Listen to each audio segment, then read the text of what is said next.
পাথর মারে, লক্ষ লক্ষ মানুষ পাথরগুলো মারতে থাকে। সাহাবীরা বলল, ইয়া রাসূলুল্লাহ, এত পাথর যদি মারা হয়, এই পাথরগুলো কোথায় যাবে? এই পাথরগুলোরে কিভাবে সরানো হবে? তাফসিরে মারিফুল কোরআন আল্লামা শফি রাহমাতুল্লাহ আলাইহি ইবনে কাসির সহ সেই তাফসিরের মধ্যে এসেছে, আল্লাহ পাক রব্বুল আলামিন যারা খুলুসিয়াত নিয়া আল্লাহর সন্তুষ্ট নিয়ে কাউকে বোঝানোর জন্য নয়, কাউকে দেখানোর জন্য নয়, রব তুমি আমার উপর হজ ফরজ করেছো, আমি আল্লাহ রাব্বুল আলামিনের সন্তুষ্টির জন্য হজে চলে গেলাম, আমার আল্লাহ যেন আমার হজ কবুল করে, এই নিয়তে কাউকে দেখানোর জন্য নয়, কোনো মন্দ বলেন নাই, কোনো অশ্লীল কথা বলেন নাই, কোনো খারাপ কথা বলেন নাই, কারো রিয়া করেন নাই, কারো গীবত করেন নাই। এইভাবে যারা না করে করে যারা হজ সম্পূর্ণ রূপে যারা আদায় করেছেন, আল্লাহর নবী বলেন ওই হাজীদেরা যখন হজ করতে যায় পাথর মারে, পাথরগুলো আল্লাহ রাব্বুল আলামিনের ফেরেশতারা টুকাইয়া টুকাইয়া যাদের হজ গুলো আল্লাহ কবুল করেন তাদের পাথরগুলো আল্লাহ পাক আরো সাজিয়ে উঠায় নিয়ে যায়। সুবহানাল্লাহ। হুজুর এই পাথরগুলো কি হবে? হ্যাঁ, ওই হাজী সাহেবদের এই পাথরের কোনাগুলো কিয়ামতের ময়দান যেদিন কায়েম হবে, ওই মুসিবতের দিনে মানুষের আমল নিয়ে যখন চিন্তায় পড়ে যাবেন, ওই মুসিবতের দিনে আল্লাহ যখন আপনার আমল নামাগুলো যখন ওজন করবেন, ওই দিন আপনার এই হাজী সাহেবরা যারা আল্লাহর সন্তুষ্টির জন্য ওই দিন পাথর মেরেছিলেন, এই পাথরগুলো আপনার মিজানের পাল্লার মধ্যে ফেরেশতারা নিয়ে দিয়ে দেওয়া হবে। সুবহানাল্লাহ। আল্লাহ মুহিউদ্দিন রাহমাতুল্লাহ আলাইহি উনি তো এটাকে বাংলা তরজমা করেছেন, সূরাতুল হজের তাফসীরের মধ্যে উনি এনেছেন।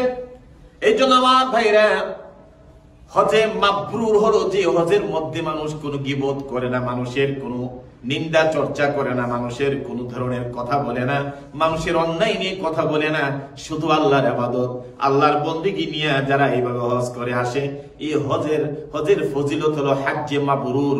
আর হাজ্জে মাবরুর হলো সে মাসুম হয়ে আল্লাহ রাব্বুল আলামিন আরাফাতের ময়দান থেকে আল্লাহ পাক রাব্বুল আলামিন তাকে বাহির করে দেয়। সুবহানাল্লাহ। এই জন্য আমার ভাইরা, আল্লাহর কাছে মানুষ হজ করতে গেলে, আমাদের বাংলাদেশি ভাইরা তো অনেক আগে বাংলাদেশে হজে চলে যায়, যেমন আরো এক সপ্তাহ আগে চলে গেছে। তো সেখানে চলে গেলে যাওয়ার পরে হোটেলে থাকে, এতদিন তো অফিস আদালতে বিভিন্ন কারণে কোনো কথাবার্তা বলতে পারে না। এখন তো এই সময় কি করবে? নামাজের পরে, খাওয়ার পরে বিভিন্ন সময়গুলো, এই সময়গুলো তারা বিভিন্ন আড্ডা, বিভিন্ন মানুষের নামে গীবত, বিভিন্ন ধরনের চর্চা নিয়ে সে মেতে ওঠে। মিনার প্রান্তরে বসে একজন আরেকজনের বিভিন্ন দুনিয়াবি কথা, দুনিয়াবি আলোচনা শুরু করে। আরাফাতের ময়দানের মতো জায়গাতে মানুষ বসে বসে সেদিন কথা বলে, বিভিন্ন আড্ডা দেয় বিভিন্ন বিষয় নিয়ে। অথচ আরাফাতের ময়দান আল্লাহর হাবিব সাল্লাল্লাহু আলাইহি সাল্লাম, আল্লাহ পাক রব্বুল আলামিন এত বেশি কাছে চলে আসেন। আরাফাতের ময়দানের দিনে যত আল্লাহর বান্দাদেরকে আল্লাহ ক্ষমা করেন, এত ক্ষমার আল্লাহ রাব্বুল আলামিন কোনদিন করেন না। ওই দিন আল্লাহ রাব্বুল আলামিন দেখে বান্দারা সবাই একই পোশাক পরে, ইহরামের কাপড় পরে আরাফাতের ময়দানে যাইয়া ওই পাহাড়ের চিপার মধ্যে অথবা পাহাড়ের কোথাও এক জায়গায় যাইয়া মাটিতে বসে বসে, বালিতে বসে বসে, তাবু নেই, কিছু নাই, আল্লাহর হাবিব সাল্লাল্লাহু আলাইহি সাল্লাম, সাহাবায়ে কেরাম আজমাইন রাদিয়াল্লাহু তাআলা আনহুমারা আকাশের দিকে হাতগুলো উঁচু করে এমন ভাবে কাঁদতেন, ঘন্টার পর ঘন্টা সাহাবীরা দোয়া করেছেন, আল্লাহ রাব্বুল আলামিনের হাবিব আল্লাহর কাছে দোয়া করেছেন, নবীজি হাতগুলো উঁচু করে দিয়েছেন, বললেন আমরা দেখলাম ইহরামের ভিতর দিয়া আল্লাহর নবীর বগল মুবারকের নূরগুলো যেন চমকাচ্ছিল। সুবহানাল্লাহ। সেখানে সেদিন বেশি বেশি করে কান্না করেন, আরাফাতের ময়দানে আল্লাহর কাছে বেশি বেশি করে আল্লাহর কাছে দোয়া করেন। আল্লাহ পাক রব্বুল আলামিন আরাফাতবাসীদের দোয়া ফিরাইয়া দেন না। আল্লাহ রাব্বুল আলামিন ওই ময়দান থেকে হাজীদেরকে আল্লাহ মাসুম বানায়া বাড়িতে ফিরান। অথচ এখন তো আমরা যখন গিয়েছিলাম 2004 সালে, তখন তাবু ছিল না, ওই পাথরের উপরের মধ্যে একটা চাদর বিছে কোন রকম ভাবে রাত্রিগুলো যাপন করতাম। সেখানে যাইয়া বসে বসে আল্লাহর ইবাদত, পাথরের কোনায় যাইয়া আসরের পরে সূর্য অস্ত যাওয়ার আগে সেখানে বেশি বেশি আল্লাহর কাছে দোয়া করা এখন যেন একটা ট্রেডিশন হয়ে গেছে। এখন তো মিনার প্রান্তরে 2 তলা 3 তলা এসি ওয়ালা বাড়িঘর বানিয়ে ফেলছে।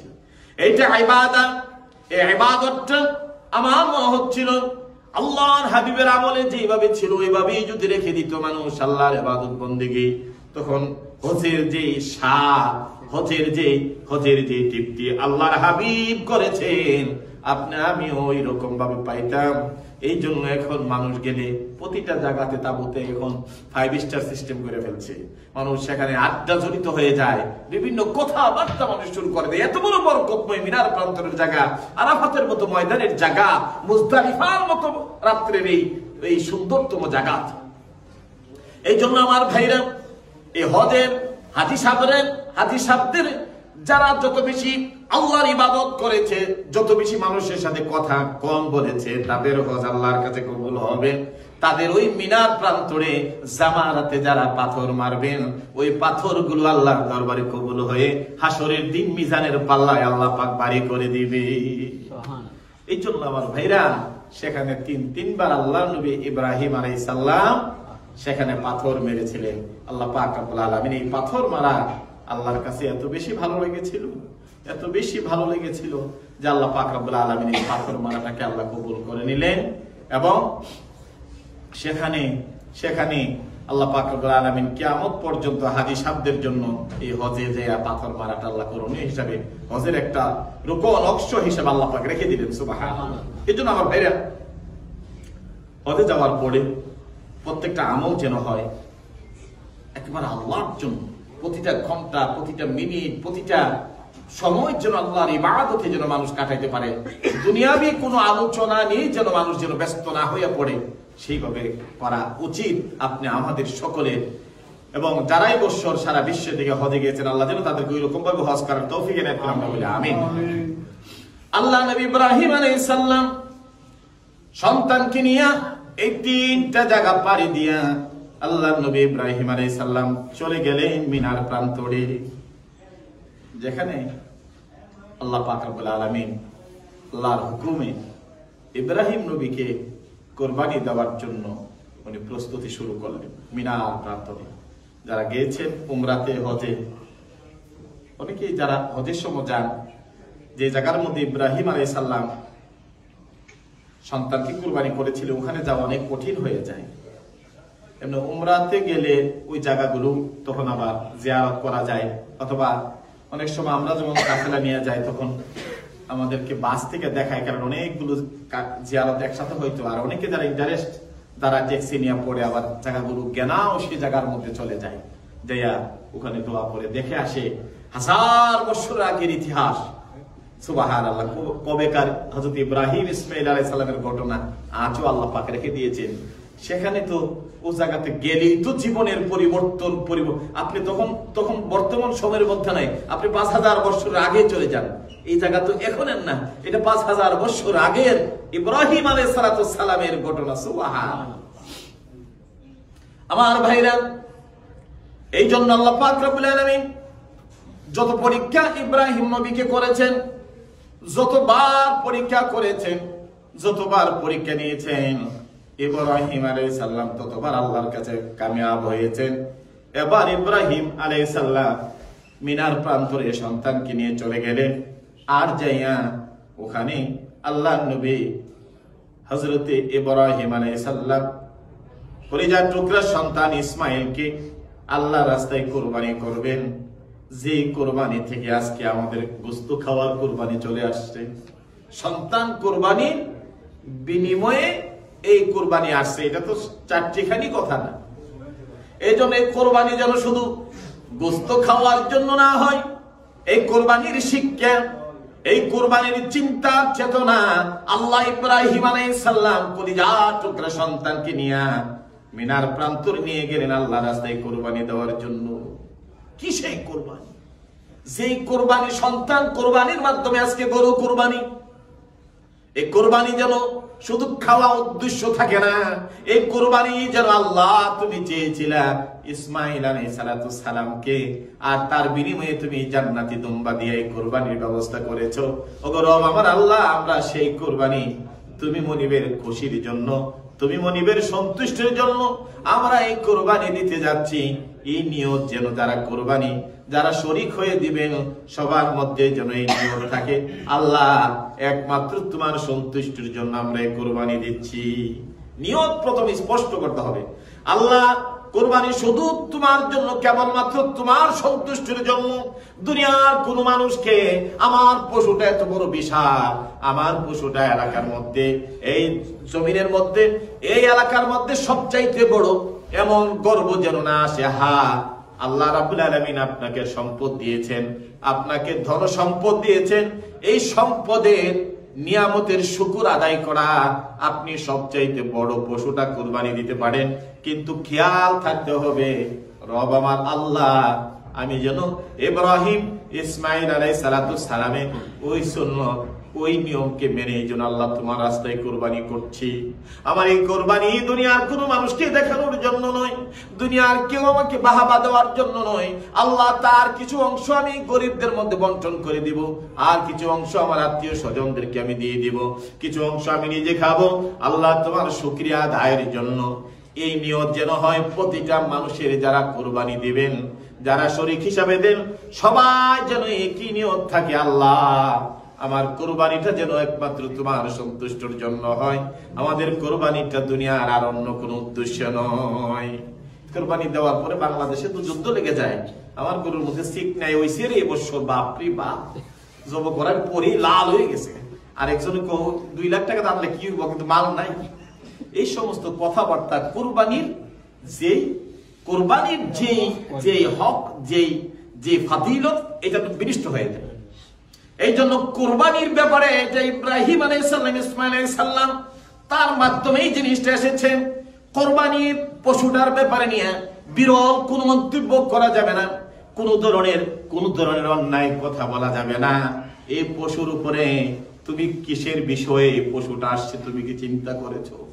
আল্লাহর জান্নাতি পশু যদি যেদিন না আসতো, ইসমাইল আলাইহিস সালাম যদি ইব্রাহিম আলাইহিস সালামের তলোয়ারের নিচে যদি আল্লাহ কবুল করে নিতেন, তাহলে হয়তোবা এই বিধানে জারি হতো প্রতি বছর তোমাদের সন্তানগুলো, কলিজার টুকরা সন্তানগুলো আল্লাহ রাস্তায় কোরবানি দিয়ে দিয়ে তোমরা পৃথিবীতে আল্লাহ তাকওয়ার প্রমাণ আল্লাহ দেখতে চাইতো। সুবহানাল্লাহ, আল্লাহ এই বিধানটাও জারি করে দিতে পারতেন, কিন্তু আল্লাহ রাব্বুল আলামিন কত বড় একটা কঠিন সময়ের মধ্যে আল্লাহ চাইলেন কোরবানি করো। হযরত ইব্রাহিম আলাইহিস সালাম কোরবানি শুরু করে দিলেন, ইসমাইল আলাইহিস সালাম ওনাকে শোয়াইলেন, শোয়ানোর পরে আল্লাহর নবী হযরতে ইব্রাহিম আলাইহিস সালাম তলোয়ার দিয়ে আঘাত করা শুরু করলেন। বারবার চেষ্টা করছে কিন্তু গলা কাটে না। উনি বিরক্ত হয়ে গেলেন, দাঁড়ায় গেলেন। দাঁড়ায়া ওনার হাতে যে তলোয়ারটা ছিল, তলোয়ারটা ঢিল মেরে ফেলে দিলেন। বললেন, কি তলোয়ার নিয়ে আসলাম? এইভাবে চেষ্টা করি, গলা কাটে না কেন? এদিক দেন ইসমাইল আলাইহিস সালাম নিচে শুয়ে গেলেন। শোয়ার পরে মনে মনে ভাবলেন, বাবা মনে হয় তলোয়ারটা জোরে চালাই না, কেন আমার গলা কাটে না? অথবা জীবনের শেষ সময়ে পাওয়া আমি ইসমাইলের প্রতি বুঝি আমার বাবার বুঝি মায়া লেগে গেছে, মায়ার কারণে বুঝি মনে হয় আমার বাবা তলোয়ারটা আমার প্রতি চালাইতে পারে না। ইসমাইল আলাইহিস সালাম উঠে গেলেন আর বললেন, বাবা আমার মেহেরবানি করে আপনি এইভাবে আমাকে জবাই করতে পারবেন না। আমাকে যদি এইভাবে জবাই করেন, আমার চোখ দুটি আপনার চেহারার উপর চলে যাবে, আপনি আমার দিকে তাকাইবেন, 4 চোখের মিল হয়ে যাবে গো বাবা।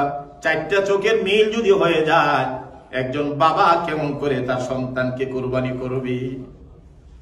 এই জন্য কোরআনুল কারীম আল্লাহ রাব্বুল আলামিন পিতা পুত্রের কথাগুলো কোট করে দিলেন আর বললেন, ওয়াতাল্লাহু লিল জাবিন।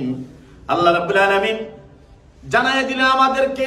এবার ইব্রাহিম আলাইহিস সালাম বললেন, আমি আমার সন্তানকে আবার উপর করে শোয়াই দিলাম, উপর করে এই মিনার প্রান্তরে, বালুকাময় প্রান্তরে উপর করে শোয়াই দিলেন, যাতে চোখগুলোর প্রতি কোনো নজর না পড়ে।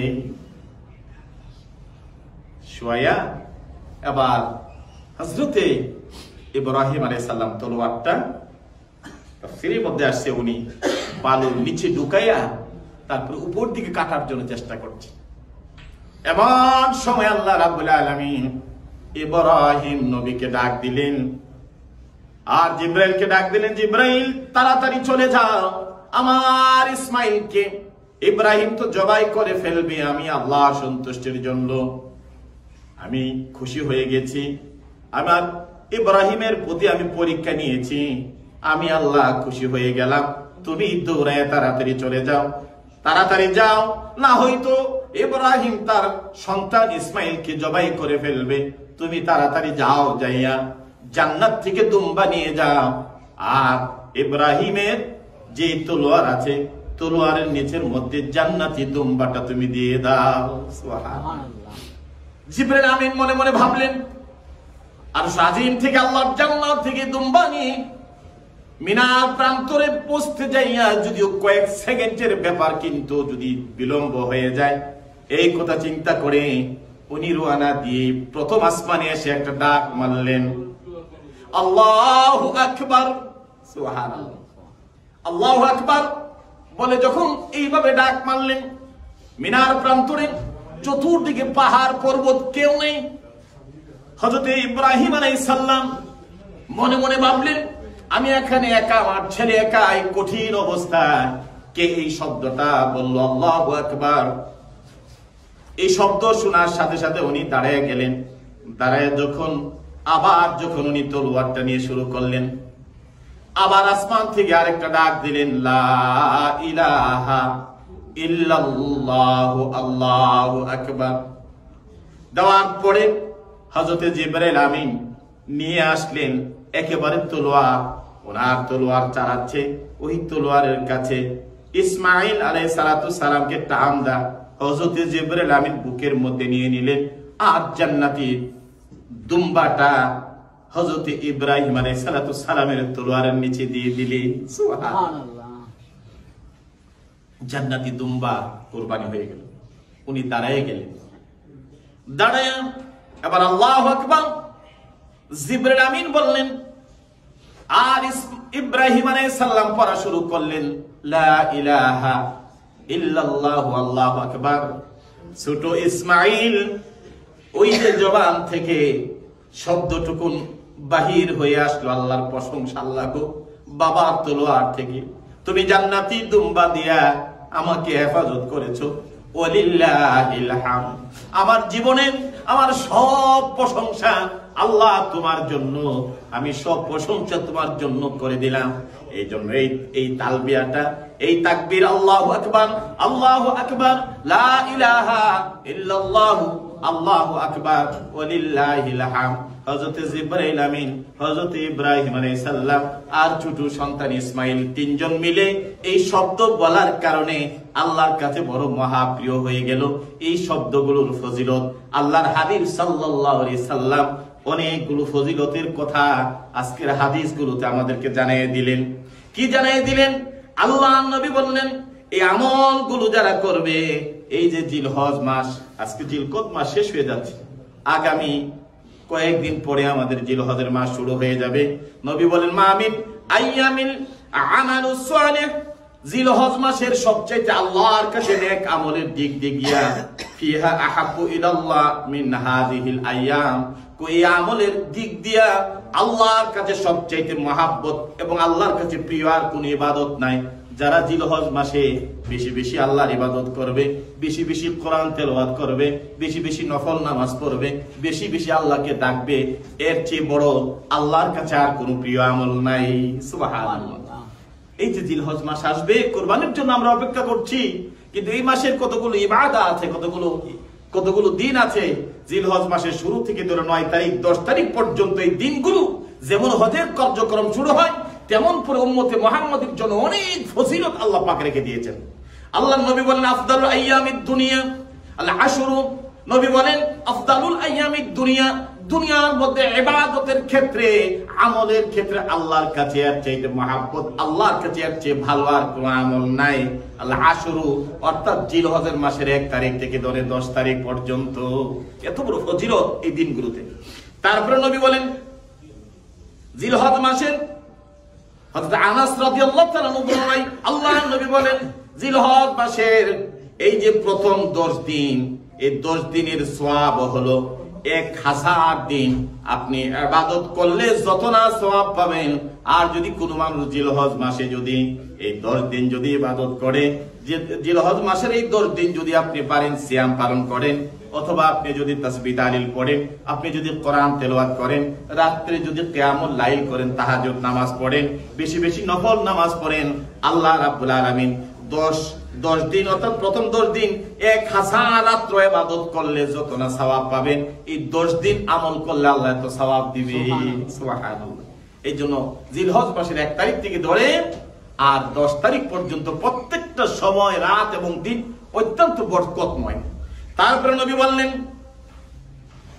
সিয়ামু ইয়াউমুল আরাফা, আরাফাতের দিনের সিয়াম যদি কেউ পালন করেন, আরাফাতের দিনে যদি মানুষ রোজা রাখেন, আহতাসিবু আলাল্লাহ আইয়ুকাফফারা সানাতা আল্লাতী ক্বাবলাহু ওয়াস সানাতা আল্লাতী বা'দাহু, আগের 1 বছর এবং পরের 1 বছরের গুনাহ আল্লাহ রাব্বুল আলামিন maaf করে দিবেন, শুধু আরাফার দিনের রোজাটা যদি আপনারা রাখেন, যে তারিখে আরাফা হবে। তারপরে নবী বললেন আরাফার দিনের ফজিলত সম্পর্কে, নবী বললেন 10,000 দিন ইবাদত বندگی করলে যত না সওয়াব, আল্লাহ রাব্বুল আলামিন আরাফাতের দিনে এত সওয়াব দিয়ে থাকে।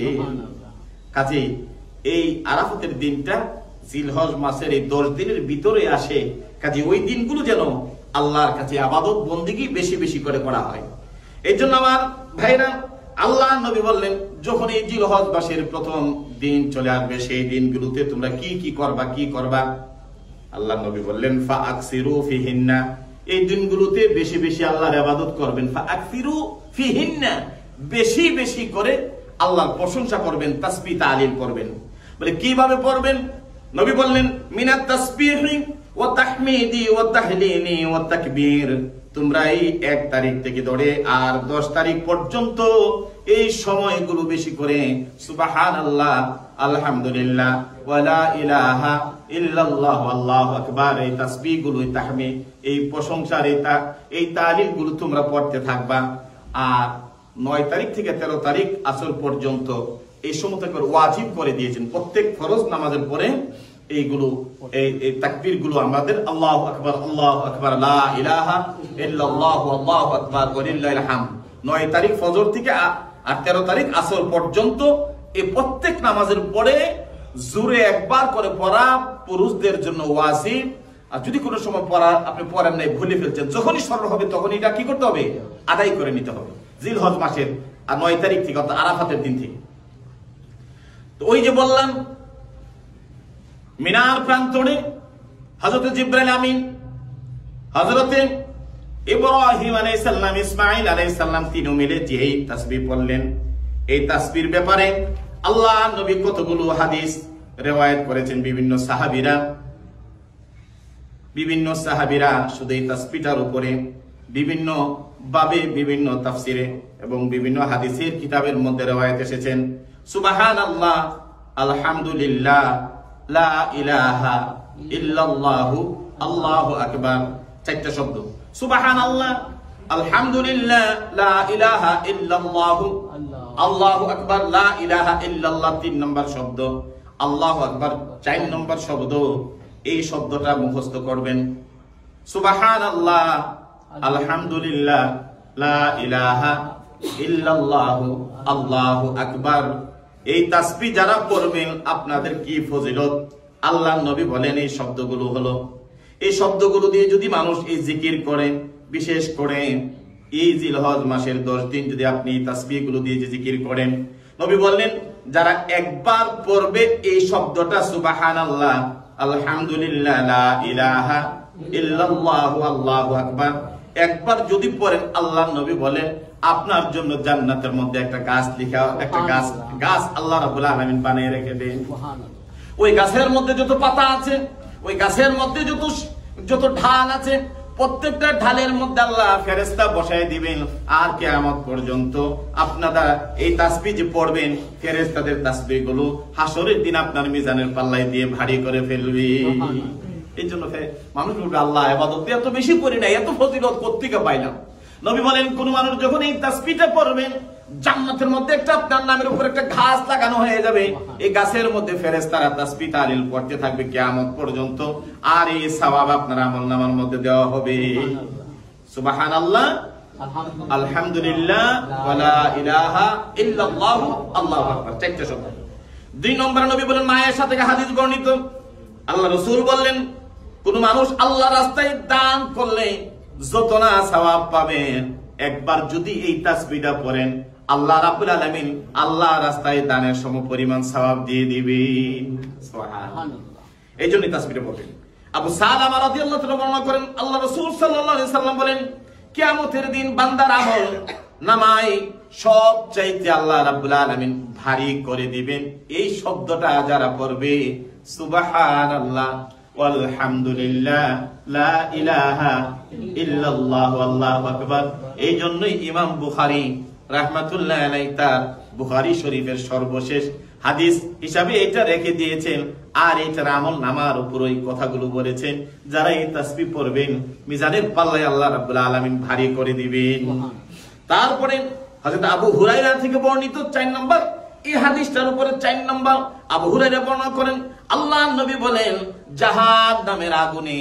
জাহান্নামের আগুন হতে বাঁচার জন্য মুমিনের জন্য কিয়ামতের ময়দানে এই তাসবিহ যারা পড়বেন আপনার জন্য জাহান্নামের আগুন থেকে বাঁচানোর জন্য ঢালের মতো হয়ে যাবে। সুবহানাল্লাহ। রমাদান যেমন বান্দার ঢালের মতো হয়ে যাবে জাহান্নামের আগুন থেকে বাঁচার জন্য, যখন কোন মানুষ এই তাসবিহটা বেশি বেশি পড়বেন, বিশেষ করে এই জিলহজ মাসের 1 থেকে 10 তারিখ পর্যন্ত আপনারা বেশি বেশি করে এই তাসবিহগুলো পড়বেন। আল্লাহর নবী বলেন, এক একবার পড়বেন এক একবার জাহান্নামের এক একটা ঢাল হয়ে যাবে, জাহান্নামের আগুন থেকে আপনাকে আল্লাহ বাঁচিয়ে দিবে। গাড়ি চালান পড়বেন, সুবহানাল্লাহ, আলহামদুলিল্লাহ, লা ইলাহা ইল্লাল্লাহ, আল্লাহু আকবার। কাজ করেন, কাজের ফাঁকে ফাঁকে শব্দগুলো পড়বেন। যারা বিভিন্ন ভাবে কাজ করেন, কাজের মাঝে মাঝে এই শব্দগুলো পড়বেন, আল্লাহ রাব্বুল আলামিন এই ফজিলত আপনাদেরকে দিয়ে দিবেন। কাজেই এই অত্যন্ত বরকতময় এই ফজিলত। 5 নম্বরে হযরত আনাস রাদিয়াল্লাহু তাআলা বর্ণনা করেন, আল্লাহ নবী বলেন, যখন কোন গাছের ঢাল, যখন গাছের পাতাগুলো যখন পেকে যায়, আর যখন এই ঢালের মধ্যে যখন কোন মানুষ ঝাঁকি দেয়, পাতাগুলো যেমন ভাবে ঝরে যায়, হযরত আনাস রাদিয়াল্লাহু তাআলা বর্ণনা করেন, আল্লাহর নবী সাল্লাল্লাহু আলাইহি সাল্লাম বললেন, ঢাল গাছে ঢালের কোন ডালের মধ্যে পাতাগুলো পেকে গেলে যেমন ঝাঁকি দিলে পাতাগুলো নিচে পড়ে যায়, কোন মানুষ যখন এই তাসবিহটা পড়বেন আল্লাহ রাব্বুল আলামিন ওই গাছের পাতার মতো যেমন পাতাগুলো জমিনে পড়ে যায়, আপনার গুনাহগুলো শরীর থেকে জোরে জোরে জমিনে পড়ে যাবে। সুবহানাল্লাহ, আলহামদুলিল্লাহ, লা ইলাহা ইল্লাল্লাহু, আল্লাহু আকবার। 6 নম্বরে হযরত উমর থেকে হাদিসটা বর্ণিত, আল্লাহর নবী বললেন, যখনই কোন মানুষ পড়বে সুবহানাল্লাহ, আলহামদুলিল্লাহ, ওয়া লা ইলাহা ইল্লাল্লাহ, আল্লাহু আকবার, প্রত্যেকটি শব্দের মধ্যে করে আল্লাহ রাব্বুল আলামিন 10টা করে সওয়াব লিখে দিবেন। সুবহানাল্লাহ 10টি, আলহামদুলিল্লাহ 10টি, লা ইলাহা ইল্লাল্লাহ 10টি, আল্লাহু আকবার 10টি। এইভাবে একবার পড়বেন 10টি 40টা সওয়াব আপনার আমলনামার মধ্যে লেখা হয়ে যাবে। সর্বশেষ হযরত আবু হুরায়রা আবার এই হাদিসের উপর বর্ণনা করেন, রাসূল সাল্লাল্লাহু আলাইহি ওয়াসাল্লাম বলেন, যে ব্যক্তি এই তাসবিহ পড়বেন আল্লাহ রাব্বুল আলামিন আপনার আমলনামার মধ্যে সাথে সাথে 20টি সওয়াব লিখে দিবেন, আর আপনার জীবন থেকে আল্লাহ রাব্বুল আলামিন 20টা গুনাহ মাফ মোচন করে দিবেন। তাহলে এই তাসবিহর ফজিলত কত বেশি! সুবহানাল্লাহ, আলহামদুলিল্লাহ, আলহামদুলিল্লাহ, অথবা আলহামদুলিল্লাহ, লা ইলাহা ইল্লাল্লাহু, আল্লাহু আকবার। এটা যদি পড়েন, এই 7টা হাদিসের মধ্যে বুখারী, মুসলিম, আবু দাউদ, তিরমিজি বিভিন্ন হাদিস থেকে এই 7টা হাদিস বর্ণনা করেছেন শুধু এই কথাগুলোর উপরে। আল্লাহ রাসূল সাল্লাল্লাহু আলাইহি ওয়াসাল্লাম বলেন, আমার উম্মতে যেন এই যে জিলহজ মাসের 10 দিন 10 রাত্র যেন তারা এই ইবাদত বন্দেগী এইগুলো যেন তারা বেশি বেশি করে করেন, তারা যেন বেশি বেশি সওয়াব অর্জন করে। এবং জিলহজ মাসের যখন শুরু হয়ে যাবে, যারা কুরবানি দিবেন, কুরবানির ব্যাপারে রাসূল বলেছেন, তোমরা যেন তোমাদের এই যে হাতের নখ, পায়ের নখ অথবা মুখের শেভিং করা বা বিভিন্ন চুল কাটা এগুলো থেকে যেন বিরত থাকে, এবং যারা কুরবানি দিবেন কোরবানিটা যেন আল্লাহর সন্তুষ্টির জন্য হয়। এবং 1 তারিখ থেকে ধরে 9 তারিখ পর্যন্ত তিরমিজি এবং সুনানে আবু দাউদের মধ্যে একটা হাদিস এসছে, রাসূল সাল্লাল্লাহু আলাইহি ওয়াসাল্লাম বলেছেন 1 তারিখ থেকে 9 তারিখ পর্যন্ত কেউ যদি সিয়াম পালন করে, সিয়ামের ফজিলতের ব্যাপারে অনেক বলা হয়েছে, বিশেষ করে আরাফাতের দিনের রোজার কথা বলা হয়েছে। আপনারা ইনশাআল্লাহ যারা পারেন 9 দিন থাকবেন, যারা পারেন কমসে কম আরাফাত